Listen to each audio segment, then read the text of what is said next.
नमस्कार सभी बंधुओं को, सभी श्रोताओं को। आशा है कि आप सभी स्वस्थ और सानंद होंगे। विद्या भारती ब्रज प्रदेश प्रचार विभाग माधव कुंज मथुरा में आज हम लोग यहाँ उपस्थित हैं।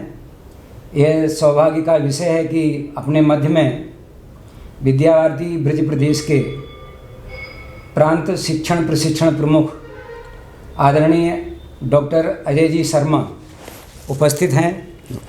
प्रचार विभाग की ओर से आपका हार्दिक अभिनंदन है। आदरणीय डॉक्टर साहब श्री जी बाबा सरस्वती विद्या मंदिर वरिष्ठ माध्यमिक विद्यालय मथुरा में प्राचार्य पद पर सेवारत थे, वहाँ से सेवानिवृत्त हुए। यह सौभाग्य की बात है कि आपको महामहिम राष्ट्रपति द्वारा शिक्षा क्षेत्र में उल्लेखनीय योगदान के लिए विविध प्रकार के प्रयोगों के लिए आपको राष्ट्रपति सम्मान से सम्मानित किया गया। साथियों, हम सभी जानते हैं कि शिक्षा का एक कार्य ऐसा है जो अत्यंत कठिन है और अत्यंत महत्वपूर्ण है। इस कार्य में निरंतर शिक्षण प्रशिक्षण की आवश्यकता रहती है, नवीन प्रयोगों की आवश्यकता रहती है, और वो सब बिना किसी प्रशिक्षण के संभव नहीं है। आज हम शिक्षण प्रशिक्षण से संबंधित ही आदरणीय डॉक्टर साहब से वार्ता करेंगे कि आपका इस दृष्टि से एक लंबा अनुभव है और गत अनेक वर्षों से विद्या भारती ब्रज प्रदेश में आप प्रवास करके शिक्षण प्रशिक्षण के वर्ग लगा करके अनेक प्रकार के ये जो गतिविधियां हैं वो संचालित कर रहे हैं और जिसके अच्छे परिणाम भी आए हैं। अभी आप वार्ता में उन सबको जान सकेंगे। आदरणीय डॉक्टर साहब, ये जो नमस्कार विषय है कि शिक्षा जगत में या अन्य जो भी क्षेत्र हैं उसमें जब किसी व्यक्ति की नियुक्ति होती है तो वो स्वतः ही उस क्षेत्र का ज्ञाता होता है, उसमें वो प्रशिक्षित होता है। तो ये हमारे यहाँ पर जो आचार्य प्रधानाचार्य जो यहाँ नियुक्त होते हैं वो कोई बीएड हैं, कोई पीएचडी हैं, यानी बीएड तो सबके लिए अनिवार्य विषय है और वो प्रशिक्षित होकर के आए हैं। तो आज ये आचार्यों के लिए प्रशिक्षण की आवश्यकता क्यों पड़ती है, ये विषय हम चाहते हैं कि आपके द्वारा सबके समक्ष आए कि प्रशिक्षित होते हुए भी प्रशिक्षण की क्या आवश्यकता है, इस पर आप मार्गदर्शन करने का कष्ट करें। ठीक है डॉक्टर साहब, आपके माध्यम से सभी को नमस्कार और आपका आभारी हूँ कि एक महत्वपूर्ण विषय प्रतिपादित करने के लिए आपने मुझे अवसर प्रदान किया है। जैसा आपका पहला प्रश्न है, उस समय जो प्रशिक्षण होता है जब हम सेवा से पूर्व अध्ययन के समय करते हैं, वो प्रशिक्षण एक सैद्धांतिक होता है। व्यवहार उसमें उतना नहीं होता जितना अपेक्षा की जाती है, जबकि सेवारत प्रशिक्षण हमेशा व्यवहारिक होता है। वो प्रशिक्षण सामान्य होता है, उसे विज्ञान का विद्यार्थी भी लेता है, कॉमर्स का भी लेता है, आर्ट्स का भी लेता है, और जिन्हें फिजिकल एजुकेशन की फील्ड में जाना है, यानी सभी प्रकार के लोगों के लिए एक ही सिलेबस। लेकिन व्यक्ति तो अलग अलग है अपने विषय के साथ। तो ये प्रशिक्षण जो सेवारत प्रशिक्षण है ये विशिष्ट होता है और नीड बेस होता है। वो प्रशिक्षण जो सेवा से पूर्व लिया जाता है एक सर्टिफिकेट के लिए होता है, और वो एक प्रकार से पास्ट यानी भूत और वर्तमान, ज़्यादा से ज़्यादा वर्तमान, लेकिन पास्ट पर आधारित ज़्यादा होता है। लेकिन सेवारत प्रशिक्षण जो होता है ये वर्तमान के लिए तो होता ही है, लेकिन भविष्य भी इस पर निर्भर है, भविष्य की बहुत संभावनाएं इस प्रशिक्षण में टिकती हैं। एक प्रशिक्षण जो हमने किया है, जिसके आधार पर सेवा पाई है, यदि उसी के ऊपर रहते हैं तब वो क्षय होता रहता है। उसके संवर्धन के लिए रिफ्रेशर कोर्सेज या फिर सेवारत प्रशिक्षण, इसकी बहुत आवश्यकता है। व्यवहार में हम देखें, शिक्षा जगत के अनेक रिफॉर्म्स होते हैं, अनेक परिवर्तन होते हैं, तकनीकियों का विकास होता है, शिक्षण पद्धतियों का विकास होता है। लेकिन जब हमने ट्रेनिंग की होगी उस समय तक जो उपलब्ध जो तकनीकियाँ होंगी, उस समय तक जो पद्धतियाँ होंगी, उसका ही अध्ययन किया होगा। लेकिन जब नए बच्चों के सामने, नए सिलेबस के सामने और हम जा रहे हैं तो नई बातों का प्रशिक्षण भी बहुत ज़रूरी है। वो रिफ्रेशर कोर्सेज या फिर सेवारत प्रशिक्षण में हमें प्राप्त होता है। यानी अपने कार्य पाना, उसके लिए वो प्रशिक्षण, और अपने कार्य में सफल होना, उसके लिए ये प्रशिक्षण। ये प्रशिक्षण बहुत महत्वपूर्ण है। हम अपने कार्य के प्रति ईमानदारी का व्यवहार कर सकें, अपने कार्य में सफल हो सकें, लोकप्रिय हो सकें, इसलिए मन के साथ ये प्रशिक्षण करना और उनकी बातों का क्रियान्वयन करना, ये सेवारत प्रशिक्षण का उद्देश्य होता है। वो इसकी पूर्ति नहीं कर सकता, ऐसा मेरा मानना है। तो ये बात स्पष्ट हुई कि जो एक औपचारिक प्रशिक्षण है उससे अधिक उपयोगी यह व्यवहारिक प्रशिक्षण है। इससे नवीनतम ज्ञान, विज्ञान, तकनीकी शिक्षण विधियाँ, प्रविधियाँ, नवाचार आदि आदि, ये जो नए आते हैं और वो हम सब सीखते जाते हैं। इसलिए ये स्पष्ट हुआ कि प्रशिक्षण कितना आवश्यक है। दूसरी बात ये है डॉक्टर साहब कि जैसे आपने अभी चर्चा की कि नवीनतम तकनीकी सामने आती है, तो नवीनतम शैक्षिक तकनीकी से आचार्य परिचित हो सकें, वे कुशलतापूर्वक इसका शिक्षण में उपयोग कर सकें। तो इस दृष्टि से विद्या भारती ब्रज प्रदेश की क्या क्या योजना है? ऐसा है डॉक्टर साहब, प्रशिक्षण विभाग विद्या भारती ब्रज प्रदेश, इसने त्रिस्तरीय प्लानिंग की है इसकी। एक तो प्रांतीय स्तर पर जो सामान्य उद्देश्य के और आवश्यक विषय होते हैं, उनका प्रशिक्षण प्रांतीय स्तर पर लगाने की योजना बनती है।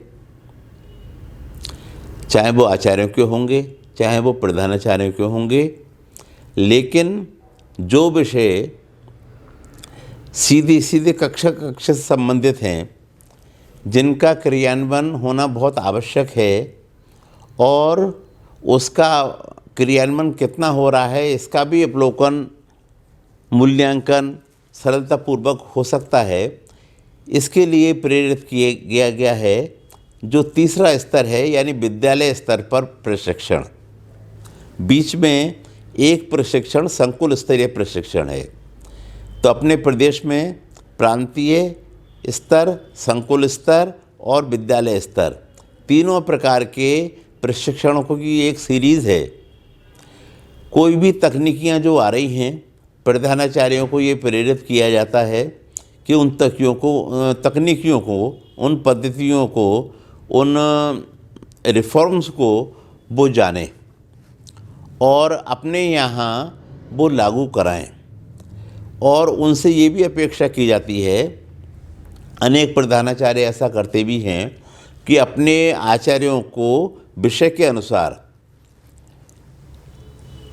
और सामूहिक जैसा आवश्यक हो वो बैठालकर उसका वर्ग लगाते हैं और कक्षाओं में उसका इम्प्लीमेंट वो कर रहे हैं। विशेषज्ञ के माध्यम से उसे अवलोकन कराते हैं उसका।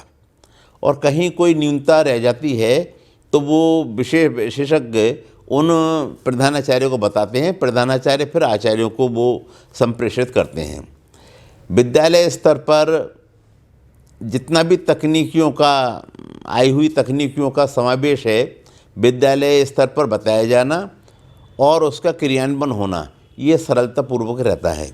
लेकिन कुछ बातें ऐसी हैं जो संकुल स्तर पर की जा सकती हैं, तो उन्हें फिर संकुल में जैसे 4-5 विद्यालय हमारे हैं, उस 4-5 में कहीं विज्ञान के अच्छे हैं, कहीं खेल का मैदान अच्छा है, कहीं पुस्तकालय अच्छा है, कहीं प्रयोगशालाएं अच्छी हैं, कहीं ह्यूमैनिटीज़ सब्जेक्ट्स के एक्सपर्ट अच्छे हैं।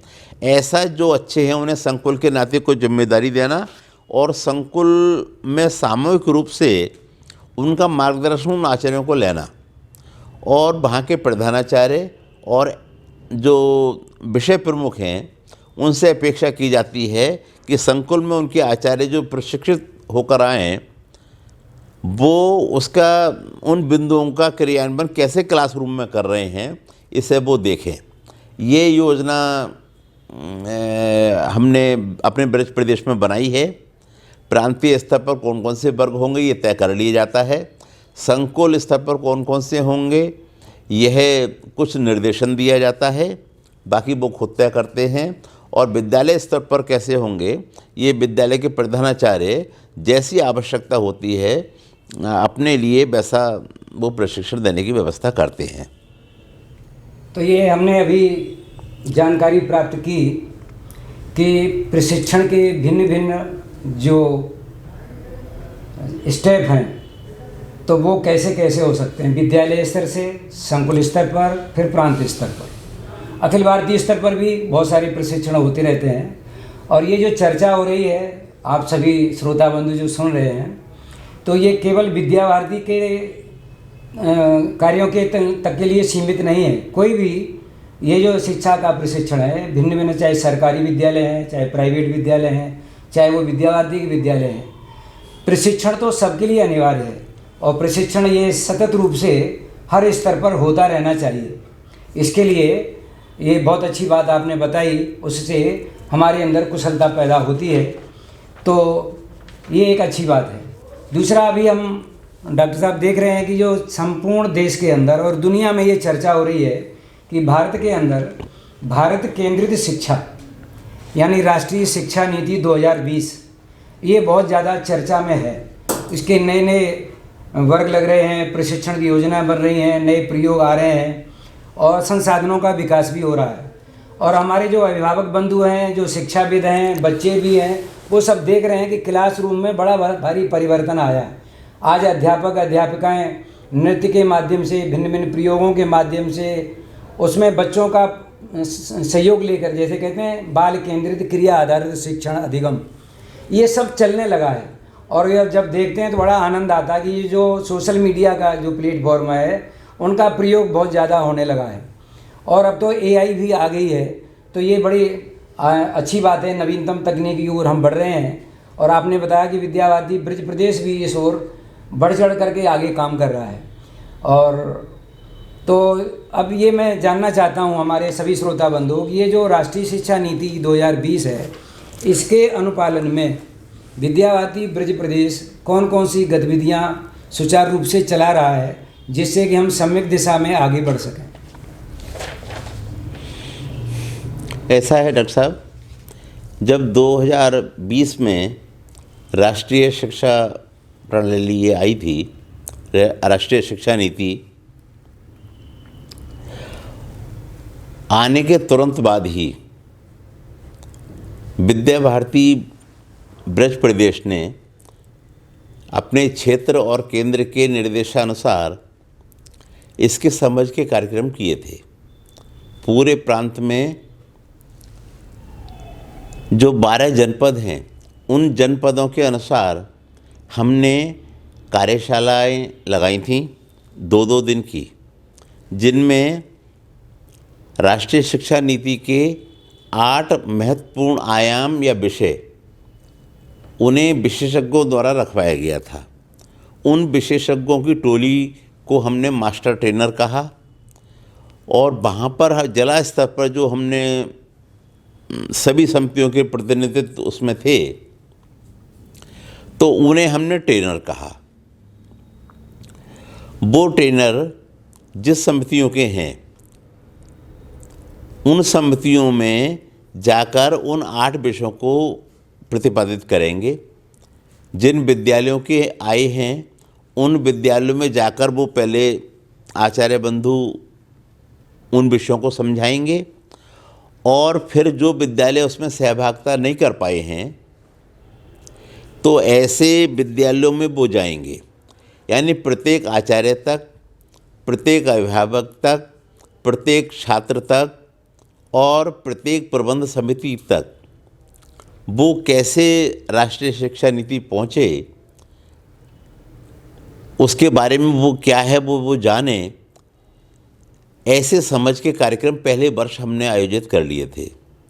लगभग 197 विद्यालयों के 350 से अधिक ट्रेनर हमने तैयार किए थे। उनके माध्यम से फिर क्रियान्वयन के लिए 2030 तक का समय है, क्योंकि NCF जो माध्यमिक का है वो अभी कुछ दिन पहले ही आया है। उसके बाद में अभी पुस्तकों का प्रकाशन हो रहा है। आगामी जो वर्ष होगा यानी 24-25, उससे पूर्व शायद पुस्तकें आ जाएं और नई पुस्तकों, नए सिलेबस के अनुसार या फ्यूचर के सिलेबस के अनुसार अध्ययन सुचारू होगा। ठीक प्रकार से वो माध्यमिक विद्यालयों में भी होगा। अभी शिशु वाटिका के स्तर पर NCF आ चुका है, पुस्तकें भी जिसकी बाज़ार में आ गई हैं। उन शिशु वाटिकाओं के स्तर पर हमने उनके जो 12 आयाम हैं, उनकी जो और गतिविधियां हैं, ऐसी वर्ग लगाकर वो संप्रेषित की गई हैं। स्थान स्थान पर वो पूर्णता की ओर हैं। जैसा कि आंगनवाड़ी है, सब कुछ जो अपनी विद्या भारती की शिशु वाटिका के आधार पर ही वो बिंदु सब तय हुए हैं, बने हैं। तो सब में एक सा हो और हम कुछ देने की स्थिति में आ जाएं।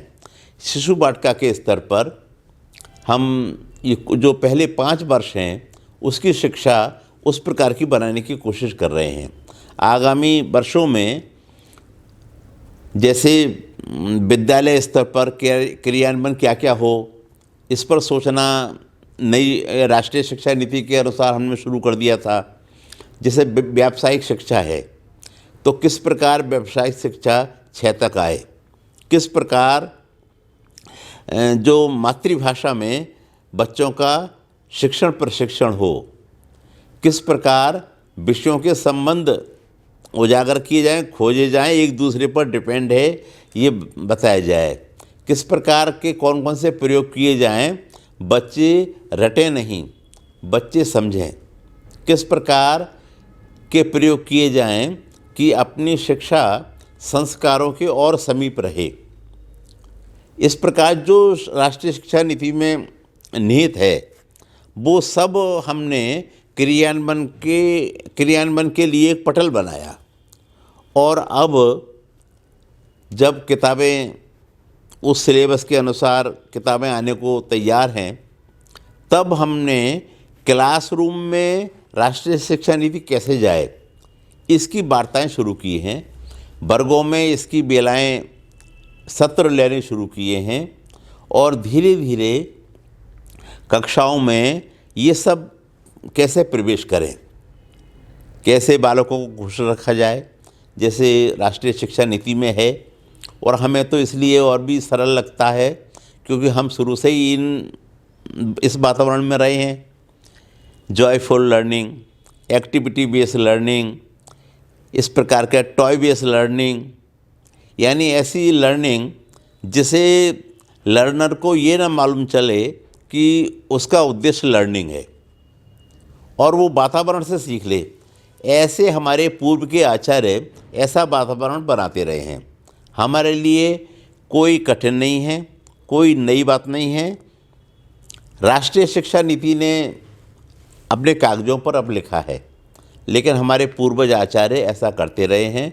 वो हम कक्षा तक कैसे ले जाएं, हमारे बच्चे किस प्रकार हंसते रहें और सीखते रहें।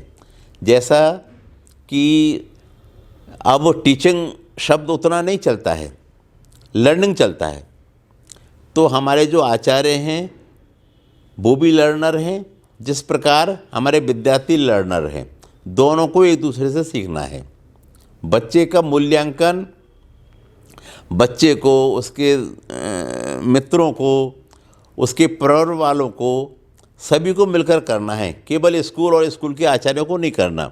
ऐसा जो 360 डिग्री मूल्यांकन है, सर्वांगीण विकास किसी बच्चे का करना है और उसका सर्वांग मूल्यांकन करना है, तो केवल स्कूल नहीं कर सकता। उसके लिए तो 24 घंटे का ही चाहिए। राष्ट्रीय शिक्षा नीति में जो बात आई है, विद्या भारती का पहले से ये कहना है, तो उससे भी हमारा सामंजस्य बैठा हुआ है। जैसे जैसे कक्षाओं में हम ये आया है एक्सपीरियंशियल लर्निंग, राष्ट्रीय शिक्षा नीति में आया है। हमारे यहाँ अनुभवजन्य शिक्षण, ये पहले से ही शब्द है। अनुभव करके सिखाना, अगर स्थायी रूप से सिखाना है तो उसका छात्रों को अनुभव करा देना, उसे एक्सपीरियंशियल लर्निंग कहते हैं। ये एक्सपीरियंशियल लर्निंग स्थायी सीखने का एक सबल माध्यम होता है। तो इस प्रकार की बातें जो नई शिक्षा नीति की, राष्ट्रीय शिक्षा नीति की बातें हैं, वो हमारी कक्षा तक जाने लगी हैं। मैं समझता हूँ विद्या भारती के विद्यालयों से जो अपेक्षा है, ब्रज प्रदेश विद्या भारती के विद्यालय उस अपेक्षा को पूर्ण करने वाले बनेंगे। सभी आचार्य, प्रधानाचार्यों का मानस, सभी पूर्णकालिकों का मानस इसके लिए तैयार है। अभी हमने ये जान पाया कि राष्ट्रीय शिक्षा नीति 2020 के अनुपालन में विद्या भारती ब्रज प्रदेश कौन कौन सी गतिविधियां आयोजित कर रहा है। विद्या भारती के साथ साथ अन्य जो विद्यालय हैं वो भी इस ओर प्रयासरत हैं। उनको माने ये समग्रता से विचार करने की आवश्यकता है कि जो शिक्षा का कार्य है केवल वो विद्या भारती का कार्य नहीं है। तो जो शिक्षा के क्षेत्र में जितने भी विद्यालय हैं, सरकार के, गैर सरकार के, तो सबको ये सब चीज़ें लागू करनी है। परंतु विद्या भारती अग्रिम पंक्ति में जिम्मेदारी समझकर इस कार्य को कर रही है। आदरणीय डॉक्टर साहब ने बताया कि हम सब ये पहले से ही करते रहे, हमारे आचार्य, प्रधानाचार्य, हमारे मार्गदर्शक मंडल के लोग हैं वो, कि जो शिक्षण है उसका अधिगम माने जो समझ है वो कैसे अच्छी विकसित हो और वो उनका हम मूल्यांकन कैसे करें, ये विषय आगे है। परंतु आपने इस ओर भी थोड़ा बताया। तो ये शिक्षण सरल हो, सहज हो और आनंददायक हो, इसके लिए जो जो विधियाँ हो सकती हैं उसकी ओर आपने हमें इंगित किया और जानकारी दी। तो दूसरा एक विषय है कि प्रशिक्षण के उपरांत हम ये सब चाहते, प्रशिक्षण क्यों? क्योंकि जैसे विषय है ना ये लर्निंग आउटकम, शैक्षिक संप्राप्ति। तो डॉक्टर साहब ये हम जानना चाहते हैं कि हमने प्रशिक्षण किया आचार्यों का, प्रधानाचार्यों का, कर्मचारियों का, और वो किसी भी स्तर का, चाहे वो विद्यालय स्तर पर, संकुल स्तर पर, प्रांत स्तर पर, उसको प्रशिक्षण के बाद जो लर्निंग आउटकम है इसका हम मूल्यांकन कैसे करेंगे कि जो हम चाहते थे वो हुआ या नहीं हुआ। तो ये मूल्यांकन की विधियाँ क्या क्या प्रयुक्त हो रही हैं या हम करने वाले हैं, ऐसा एक मार्गदर्शन करने का।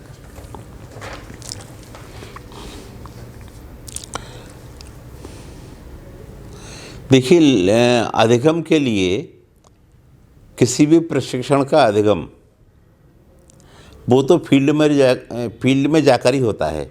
जब आचार्य जिनका प्रशिक्षण हो रहा है वो अपने क्लासरूम में जाएंगे तब वो क्या कर रहे हैं वो बात महत्व की होती है। लेकिन उससे पूर्व हम कोई भी वर्ग लगाते हैं तो उसकी हम लिखित परीक्षा लेते हैं। सभी सत्रों के प्रश्न समान रूप से उस परीक्षा में होते हैं और उनकी समझ कितनी विकसित हुई प्रतिभा करने वालों की, ये उसका अवलोकन होता है। पहले ही बता दिया जाता है कि इसकी लिखित परीक्षा होगी। पहले सत्र से ही जो वर्ग में रहने वाले जो परीक्षार्थी हैं वो थोड़ा सा गंभीरता से उसे नोट करते हैं और उसका वो मनन करते हैं। दूसरे, प्रत्येक सत्र के बाद में उसका अभ्यास सत्र होता है। किसी विषय पर, निर्धारित विषय पर सत्र हुआ, फिर किसी विशेषज्ञ के साथ बैठकर, वरिष्ठ के साथ बैठकर उसका अभ्यास।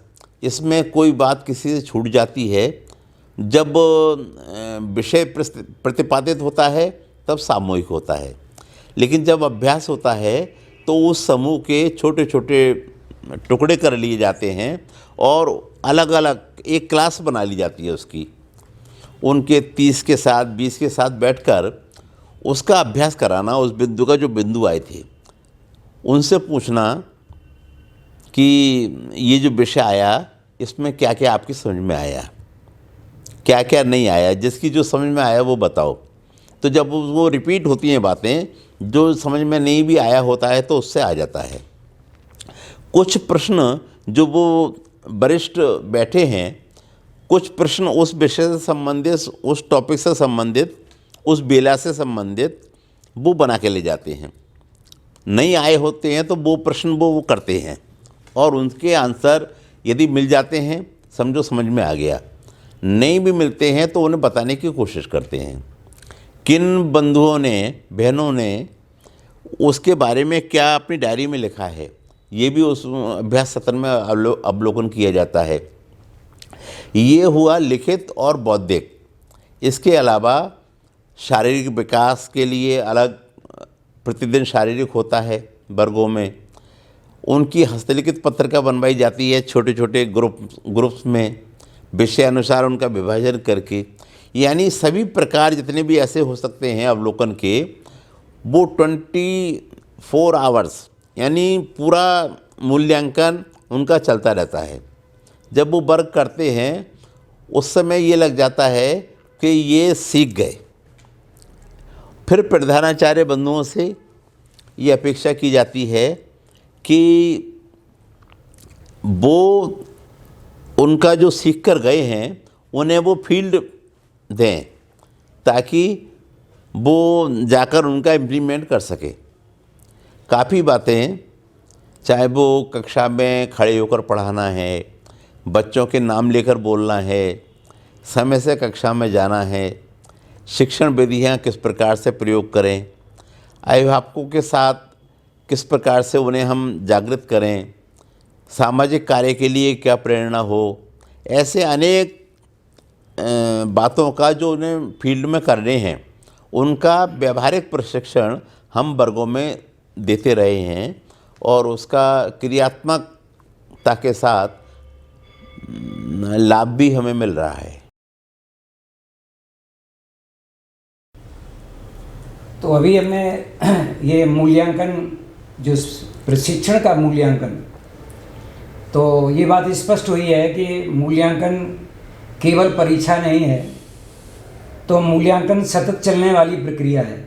जिस व्यक्ति को या किसी बालक को शिक्षा दी जाती है, प्रशिक्षण दिया जाता है, तो परीक्षा के साथ साथ में जो व्यवहारिक प्रशिक्षण है, व्यवहारिक उसका जो ज्ञान है वो कैसा है, वो प्रशिक्षण या जो ज्ञान है वो उसके जीवन में कितना आया, वो कितना दूसरों के लिए प्रयुक्त करता है, ये सारी बातें इसमें आई।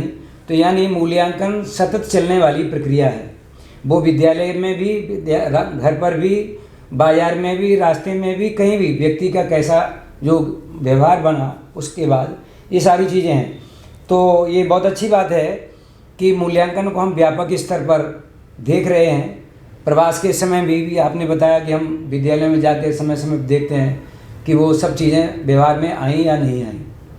अब एक सबसे बड़ी बात ये है डॉक्टर साहब कि हमने भी अनुभव किया और सभी अन्य हमारे जो श्रोता, जो विद्वान हैं, आचार्य हैं, प्रधानाचार्य हैं, अभिभावक हैं, शिक्षा से जो भी बंधु जुड़े हैं, वो सब ये जानते हैं कि शिक्षण किसी स्तर पर हुआ, विद्यालय में हुआ या प्रांत में हुआ, संकुल में हुआ, और जब लौट करके आते हैं तो कई बार ये ध्यान में आता है कि वहाँ पर क्या हुआ। तो कार्यकर्ता ये कहते हैं कि वहाँ पर तो कुछ नहीं हुआ, भोजन की व्यवस्था नहीं थी, आने जाने में बड़ा कष्ट हुआ और वहाँ तो कुछ नहीं हुआ, 2-3 दिन तो ऐसे ही बीत गए। ये एक व्यक्ति का अपना एक विचार है, इसको हम कैसे मान लेते हैं कि वो व्यक्ति कैसा है जो गया है प्रशिक्षण में। परंतु प्रशिक्षण के बाद वो तो जो आगे जहाँ से जो बंधु जहाँ से आए, हमने उनको ट्रेनिंग दी, लेकिन जब जाते हैं हमने मन से एक कार्य योजना बना करके, पाठ्यक्रम को आधार मान करके, बड़े बड़े विद्वानों को बुला करके, सारी शिक्षण तकनीकी और सब चीज़ों प्रयुक्त करके उनको हमने प्रशिक्षण दिया। परंतु अब विषय ये है कि प्रशिक्षण के बाद में क्या हुआ। वो व्यक्ति जैसे आचार्य हैं तो वो प्रधानाचार्य पर निर्भर हैं, प्रधानाचार्य प्रबंधन पर निर्भर हैं। तो प्रश्न ये है कि प्रशिक्षण के बाद में प्रधानाचार्य और प्रबंधन की क्या भूमिका हो, जिससे कि जो आचार्य या प्रधानाचार्य हैं वो ठीक ढंग से फिर आगे उस कार्य को कर सकें जैसा उन्होंने प्रशिक्षण प्राप्त किया। ये सबसे महत्वपूर्ण प्रश्न ये है जो आपने इस समय किया है, और मुझे भी अभी तक की चर्चा का सबसे महत्वपूर्ण प्रश्न और सबसे भारी प्रश्न ये लगा है, क्योंकि इसमें इम्प्लीमेंटेशन छुपा हुआ है, क्रियान्वयन छुपा हुआ है। वर्ग के लिए वर्ग नहीं होते, बल्कि क्रियान्वयन के लिए वर्ग होते हैं। जिस वर्ग का क्रियान्वयन सफल हो जाता है वो वर्ग सफल हो जाता है। इसलिए क्रियान्वयन जो वर्ग में आ गया और वर्ग में उसकी लिखित परीक्षा में प्रथम स्थिति आ गई, शारीरिक उसका बहुत अच्छा हो गया, सब कुछ अच्छा हो गया, इससे वर्ग अच्छा नहीं माना जाएगा। बल्कि स्थिति कुछ भी रही उसकी, लेकिन यहाँ की बातों को ले जाकर उसने वहाँ इम्प्लीमेंट किया, उसमें वर्ग की सफलता छिपी हुई है। उसमें उसकी भूमिका उतनी नहीं है जितना आपने कहा प्रधानाचार्य की है सबसे पहले, और फिर प्रबंध समिति प्रबंध तंत्र की है। लेकिन प्रबंध तंत्र के लिए भी जो दायित्व है वो प्रधानाचार्य के माध्यम से पूरा होता है। इसलिए आपकी जब ये वार्ता प्रसारित होगी तो प्रधानाचार्य भी इसे सुनेंगे। तो सबसे पहले वर्ग कोई भी करे, प्रधानाचार्य को ये मानना कि ये मैं वर्ग में गया हूँ। अब वो जाते तो है नहीं प्रधानाचार्य, कैसे मान लें कि मैं वर्ग में गया हूँ। इसके लिए मान लो 7 दिन का वर्ग करके कोई लौटे, उनके साथ 1 घंटा 2 घंटा 3 घंटा निकालना, खाली मन से और प्रसन्न वातावरण में निकालना, और उनसे वर्ग के बारे में पूछना। अगर एक गए हैं तो अकेले, अगर एक से अधिक गए हैं वो सब एक साथ बैठें और उनके साथ प्रधानाचार्य बैठें, बीच बीच में चाय वाय सब आती रहे, और वो उनसे पूछें कि वर्ग में क्या क्या हुआ, आपको कैसा लगा, क्या क्या नई बातें आईं, कुछ आपको लाभ हुआ 7-8 दिन देने का, उनसे पूछा जाए। इसमें प्रधानाचार्य कम बोले, क्योंकि उन्हें वर्ग की बातें सीखनी है। कई बार प्रधानाचार्यों के वर्ग ऐसे किए गए होते हैं, बहुत सारे वो जानते हैं, इसलिए बीच बीच में स्वयं ज़्यादा बोलते हैं, और जो जिनसे हमें हालचाल लेना है उन्हें कम बोलने का अवसर देते हैं। वो उल्टा पड़ जाता है, फिर उतना लाभकारी नहीं रहता। इसलिए उनसे सुनना, और इसका इम्प्लीमेंटेशन कैसे होगा, जैसा वर्क किया है, अगर क्लासरूम के लिए किया है तो क्लासरूम में कैसे होगा, छात्र संसद का कोई वर्ग हुआ है तो छात्र संसद में के लिए वो कैसा होगा, फिजिकल के लिए वर्ग हुआ है तो मैदान और फिजिकल उस फील्ड में वो कैसा होगा। उनसे पूछना इसका इम्प्लीमेंट कैसे हो सकता है, आपकी क्या क्या भूमिका रह सकती है, और वो खुद बताएंगे। क्योंकि जब नई नई कोई वर्क करके जाता है और वही खुमारी उनमें रहती है ज़्यादा करने की, जहाँ 5-7 दिन आपने पूछा नहीं क्या रहा क्यों रहा, बल्कि ये और कि तुम्हारा तो 7-8 दिन का काम और पेंडिंग हो गया है, जल्दी जल्दी निपटाओ, तुम्हारे पीछे मुझे ये समस्या आ गई, तुम्हारे पीछे मुझे ये समस्या आ गई, उन्होंने ये पूछा, उन्होंने वो पूछा। उसे जो वर्ग से लौटने वाला जो खूब खुशी खुशी एक ज्ञान लेकर लौटा है, उसे दबा दिया जाता है और वो ज्ञान की पोटली को एक तरफ रखता है और रोज़ाना के जो काम में पहले संलिप्त था वैसे ही वो शुरू हो जाता है। उनका तो वर्ग गया। हम प्रधानाचार्य के नाते सकारात्मक रहें। कहीं कहीं ऐसा भी होता है, जैसा कि डॉक्टर साहब ने कहा बीच में, कि कोई भोजन की चर्चा करता है, कोई परेशानी की चर्चा करता है, कहीं कोई नकारात्मकता उसके बिंदु हो तो बिना उपदेश के थोड़ा सा ट्विस्ट कर दें ताकि उसका मन सकारात्मक हो जाए वर्ग के प्रति और इस सीखने के प्रति। इसके बाद उनसे हम जब 2-3 घंटे सीख लें, अगर एक दिन में पूरा ना हो तो कल फिर बैठें और उस बीच में उनकी डायरी भी इनफॉर्मली देख लें हम कि आपने क्या क्या लिखा है, आपका शारीरिक में क्या स्थान रहा, कैसे कैसे होता था, आपकी कोई भूमिका वहाँ रही हो वर्ग संचालन में वो भी बताओ, कोई गीत हुआ हो वो गा कर सुनाओ। मतलब पूरे 2-3 घंटे बड़े ऐसे कि जैसे मैं सीख रहा हूँ, इस भूमिका में प्रधानाचार्य को बैठना। फिर अपने आप तय करना कि इसमें इस जो वर्ग हुआ है इसके क्रियान्वयन के लिए ये संसाधनों की आवश्यकता भी पड़ेगी। इसलिए प्रबंध समिति को कौन कौन बिंदु बताने हैं ये खुद तय करना और प्रबंधक महोदय आए या समिति के जो सक्रिय पदाधिकारी हैं उन्हें उनका बुलाना और उनके साथ स्वयं और जो आचार्य वर्ग करके आए हैं उनके साथ बैठना। इसके लिए 1 आध घंटा रखना हमें। तो ऐसे 2 दिन 3 दिन हमारे इस काम में निकल जाएंगे। फिर उन आचार्यों के द्वारा विषय की आवश्यकता के अनुसार सब आचार्यों के मध्य में उनसे विषय प्रतिपादित कराना कि भाई ये सीख कर आए हैं। और हमारे लिए, क्योंकि पूरा विद्यालय जैसे पहले घर से कोई एक व्यक्ति दावत में चला जाता था, सबके लिए वो लड्डू ले आता था, ऐसे ही कोई 20 में से एक आचार्य गए, लेकिन उस वर्ग की जो प्रेरणा की बातें हैं, वर्ग के जो सुझाव हैं, वर्ग की जो मुख्य बातें हैं, वो प्रधानाचार्य तो हमेशा एक सी बताएंगे, लेकिन जो गया है उसके सो पूछोगे बार बार बदलाव होगा और सुनने वालों को भी आनंद आएगा। सबकी भूमिका तय करानी आचार्यों से कि इसके क्रियान्वयन में भाई इस विषय की ये भूमिका है, इस व्यक्ति की ये भूमिका है।